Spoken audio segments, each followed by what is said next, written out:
Joining us at the top of the tower, we have just one of the greatest writers of her generation, there's no doubt about it. You'll see her books in every shop, every station you might go to, every airport you might go to. She's enormously popular. What's great about our guest today is that she's enormously popular with all generations. Everyone can read Lisa Jewell. Lisa, welcome to the show. Great to see you. Thank you. That was a lovely introduction. But it's true. I really want to talk to you about all of these things because I'll just read out some of the books, the titles. Then She Was Gone, The Family Upstairs, The Night She Disappeared, None of This Is True, and now the new one, which we'll talk about in due course. You are perfect for us today because so many of our listeners have read your books and continue to read your books. So let's get down to business. We'll go over to a few houses along the way, but let's talk about this because what's so striking about Breaking the Dark, in some ways, looking at the cover, is the Marvel logo at the top. And I was going, what? Because I wasn't aware that you were writing the Jessica Jones, like a story. So talk to me about this and how it came about. I'm intrigued. Yeah, I do feel like it might come as a bit of a surprise to people who don't follow me on social media. On social media, I've been talking about the fact that Marvel asked me to write a novel for months. But for other people just picking it up in the bookshop, they'll see that little red logo and think, Marvel? Yeah, I was just completely out of the blue invited to write a full-length crime novel using a Marvel character by Marvel. It's a really good idea, isn't it? It's a really good idea. Yeah. I mean, it was a huge, like, why me moment because I wouldn't imagine I'm like classic Marvel fodder. But the editor who commissioned me just wanted me to bring this character to life, and I'm well known for my characterization. Yeah. So they gave me the character of Jessica Jones to write my novel about. So many questions from that answer alone. So how Marvel-y are you, or were you? Zero Marvel-y. Zero Marvel-y. Zero. Apart from Jessica Jones, but that wasn't even Marvel. That was because of her Netflix show, which isn't quite the same thing. Yeah. It wasn't proper dyed-in-the-wool Marvel fandom of Jessica Jones. It was just like, I liked the TV show. Yeah. So not quite the same. So did you do a deep dive out of curiosity? I did. I read the full comic book series. And I would say, as a comic book virgin, it was stupendous. I thoroughly enjoyed it. It's written by Brian Bendis. The illustrations are magnificent. I just wanted to like paper my walls with these beautiful drawings and artwork. So I did become a Jessica Jones aficionado. In order to write the book. You know, we were talking briefly before you came on air about snobbery. I can't stand snobbery when it comes to books and reading, because once you're reading the back of a beer mat or a cereal packet, you're reading, and that's a great thing, right? And you know, you talked about the Marvel comics.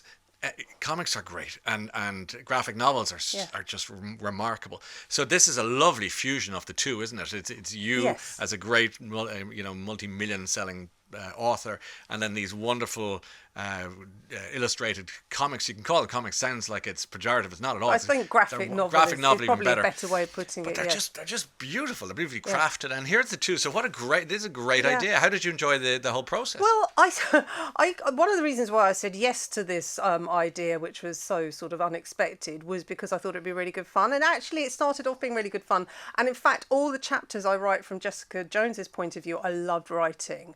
And so those bits were fun, but it was so basically I would call this a sort of like, well, a friend of mine referred to this as Agatha Christie meets Black Mirror. Yeah. So it's kind of about malign technology, dystopian technology, and that's where I found it really challenging because I'm not technologically minded, and I was writing about this fictional technology and then having to find ways to explain it to the reader. So I did find it really challenging. I was very much out of my comfort zone, but you know, I got to the end of it. It's now a really fun, readable book. You wouldn't see the pain in the pages of that book as a reader. That's why you're so good.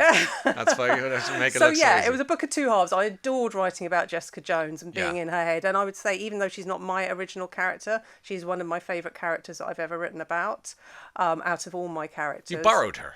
I borrowed her and I adored her. Yeah. But the technological stuff and the slightly supernaturally stuff, it was kind of challenging. I love that description though. Agatha Christie versus meets Black Mirror. Yeah. And for older listeners will remember The Twilight Zone or Tales of the Unexpected. That lovely world of really sort of offbeat, quite dark actually. Yes. But it's that dystopian that's close enough for you to touch it. It's dystopian, but just to the point where you think, God, this could actually happen. Yes. Which is that Black Mirror thing as well. And as you say, Tales of the Unexpected. It's just slightly close for comfort. That's right. It's just, and discomforting with that. Yeah. And so the technology covers a certain generation, if you like, and then Agatha Christie will touch another generation. This is what I was saying in the introduction, that you are the bridge for generations. And now with Book Talk, which is of course the book, the reader's element to the TikTok story, you're huge there as well, which is great, because that's a whole tranche of younger readers. I love seeing. I'm quite evangelical when it comes to reading. To think that there's a whole host of 20 somethings or younger just picking up your books, and now the Marvel. This is great news. Yes, I mean, it's magnificent, and I see it in real life when I do book events. I've just come back from my US tour. How was it?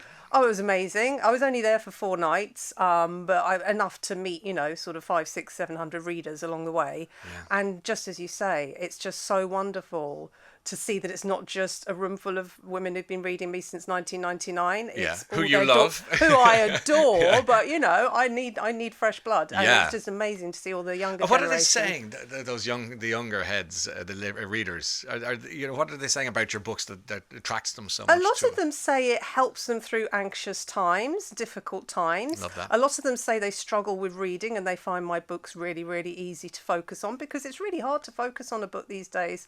There's so many distractions. Yes. Particularly for young people with smartphones, and a lot of people just love the fact that they're full of really, really juicy, good characters who they can really relate to, and lose themselves in. And I wonder, I hope I'm right in suggesting this, that people, there's a fatigue that comes with being on your phone all the time, that you want to pick up a book and get stuck into a great story of which you're a master of producing. You kind of want a book that does all the work for you, though, and I think this is the thing. This is why people enjoy my books, because I kind of the books do all the work. You open it and you're immediately drawn in, and it's very, very hard to peel yourself back from it. Whereas if you're reading a book that requires a bit more of your input and your own energy to get through it, then you're kind of going to be more tempted to put the book down and reach for your smartphone. And look, we're all guilty of it. I'm not going to be holier than thou. It happens sometimes. But you're to anyone who hasn't read a Lisa Jewell book, just believe me, this is like watching one of your favorite box sets, but in your hand, on the train. That's what it is. I like that. Yes. Some lovely text. Tracy has WhatsApp to say, Ryan, Lisa, I love your books. Which is your personal favourite, and why?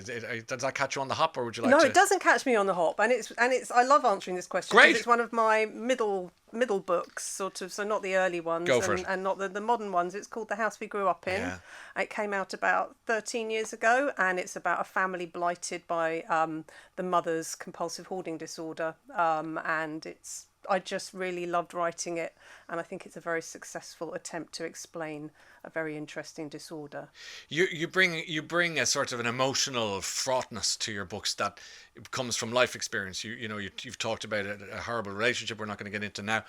You've worked as a secretary. You had, which is not related, but you just had this different life, and I think that must be really important for an author, because you've lived a very full, not always Pollyanna life, and I think that must inform how you write and the characters you create.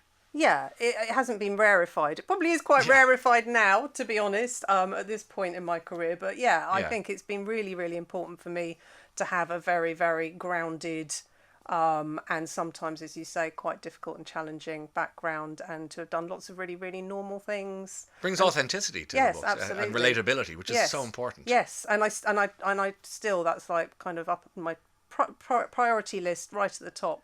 Is that relatability and authenticity. That's why the books jump off the shelves, Lisa, and into the bags. Kelly says, message for Lisa, she got me, I'll say it to you, you got her back into reading, and now Kelly says, I'm a bona fide bookworm. Fantastic. This is what I like to hear. This is wonderful. I break the curse. I break the reading curse. It's great. But it's true. People, I often say, people, you are a reader. You just haven't met the right book yet. You know this. And people pick up one of your books and go, well, I haven't read. I mean, you stopped reading at 13. I did. I didn't read a book for fun between the ages of 13 and 21. Can you remember the book that at 21 that you picked up and said, I actually can't. Okay. It was in my first marriage, and I married a very bookish man, and he had very full bookshelves, and he just gave me a book off his bookshelves and said, "Read this." I can't remember That's what okay. it was. It was some culty American cool Yeah. hipster novel. So it could have been On the Road or something. Could have been anything. any I of can't remember those, what it was, but it was just like, okay, I'm back in the saddle But you now. had read 40, is it right, 40 Agatha Christie books in a year? In a year, yes. But that's like drinking 10 cans of Coke every day because you like Coca-Cola. It feels like a binge too far. Oh yeah, I mean it was very much an adrenaline-based addiction, I think, to the Agatha Christie books. And I was 12. It was between the ages of 12 and 13. It was when I got to the end of Agatha Christie is when I stopped reading. Yeah. But yeah, I used to read in bed until 3, 4 in the morning because I was completely addicted and in a sort of frenzy of needing to know how the puzzle all worked out in the end. But you alluded to something earlier on that I think that marries to your interest in Agatha Christie, which is why people probably enjoy your books so much, which is that idea of there's a comfort within the drama or the horror, if you want to call it that, whereby there's resolution. Yes. And I think that's what Agatha Christie, during the war, they always say that people picked up her books because they got a beginning, a puzzle, and the puzzle was solved. And so within, you know what I mean? You go, oh, thank God.